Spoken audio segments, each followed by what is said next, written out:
500 वज़िया।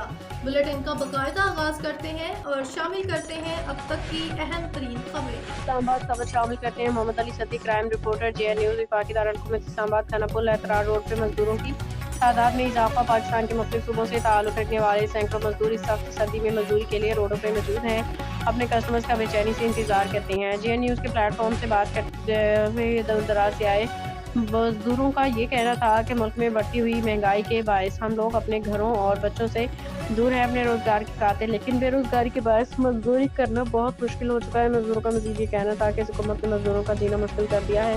महंगाई के इस दौर में कभी कभार 1500 में गुजारा करना पड़ता है, जो कि इस दौर में बहुत कम है। हुकूमत को चाहिए कि मजदूरों के लिए कोई ऐसा प्रोजेक्ट दिया जाए जिससे मजदूरों के घर का चूल्हा अच्छे चले और अपनी फैमिली की कफालत अच्छे से कर सकें।